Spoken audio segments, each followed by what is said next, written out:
Тимот дагалдуулал хөтөлбөрийн амьдралын бат суурь цовруул номын танилцуулгыг танд хүргэж байна. Өнөөдрийн дугаараар үр нөлөөтэй дагалдуулах 5 дахь зарчим болох сүнслэг хувьсгал гэсэн сэдвээр ярилцах болно. Ингээд бидэнтэй хамт байгаарай. 5. Сүнслэг хувьсгал. Жинхэнэ итгэгчийн өсөлт хөгжлөн дотроосоо гадагшлах байдлаар буюу бидний дадснаас эсрэг үйл явцаар дамжин илэрдэг. Хэрвээ бид шинэхэн итгэгчийн өсөлт хөгжлийг зөв үг хэллэг болоод хийж болох, эс болох зүйлсээр нь хэмжих аваас шилдгийн оронд сайныг, онц сайны оронд дундаж нэгнийг сонгож байгаатай л адил болно. Сүнслэг өөрчлөлт нь дотроосоо эхэлдэг. Энэ бол хувьсэл юм. Энэ бол өөрчлөгдөх ёстой зүрхний сэтэл ба иймэрхүү эрс хувьсэл нь 3 талбар дээр болдог. ертөнцийг үзэх үзэл, үнэт зүйлс, зан төлөв. Тэгэхээр дагалдуулалт нь эхлээд ертөнцийг үзэх үзэл дээр төвлөрдөг юм. Таны Бурхныг харах өнцөг. Энд л та амьдралын томоохон асуултуудад хариулна. Та яаж энд ирсэн бэ? Та хаашаа явж байна вэ? Хэн ноёрхож байгаа вэ? Эдгээр асуултуудад өгөх таны хариулт өөрөө таны үнд сэнийн тогтолцоог тодорхойлно. Таны хувьд юу чухал вэ?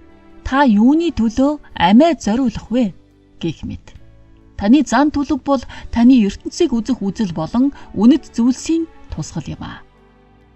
Урд өмнө нь сүнслэг өсөлтөд анхаарал хандуулахдаа зан төлөвийг ихээхэн чухалчилдаг байсан. Ихэнх хүмүүс бусдын дотоод өөрчлөлтөд анхаарлаа хандуулалгүйгээр гадаад байдлаар нь буюу шинжлэл, бусад хүмүүсийг цэвэрлэхийг оролддог байсан. Сүнслэг өөрчлөлт нь мөнхийн эзнээс эхэлдэг юм. Филиппой номын 1-р бүлгийн 6 дугаар эшлэлд үүнийг тун сайн өгүүлсэн байдаг. Та нарт сайн үйлийг эхлүүлсэн тэрээр үүнийгээ төгс болгоно. Энэ бол биднийг сүнслэг байдлаар барьж байгуулах ариун сүнс ба мөнхийн эзний үгийн үүрэг юм аа. Бидний ань болох Христ гэдэг бол бидний зам харгуйн эцсийн зорилго юм. Колосай номын 3 дугаар бүлгийн 4 дугаар эшлэлд "Гэсэн ч би мах бодод түшиглэж болох юм. Хэн нэг нь мах бодод түшиглэх гэдэг бол би бүрч илүү хэмээжээ." Энэ бол бидний доторх мөнхийн эзний сүнсэнд буулт хийж, ариун сүнстэй ойртсон бидний амьдралын тухай юм. Бурхны үүрэг бол биднийг төлөвшөл хүртэл өсгөх явдал байдаг. Сүнслэг эцэг их бидний үүрэг бол дагалдуулж буй хүмүүсээ удирдан чиглүүлэх, зөвлөх, халамжлах билээ. Тимот дагалдуулал хөтөлбөрийн амьдралын бат суурь цовруул номын танилцуулгыг танд хүргэлээ.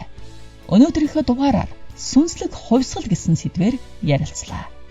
Дараагийн дугаар бол чадамж, зан чанар ба хүрээлэл гэсэн сэдвээр тантай эргэн уулзах болно.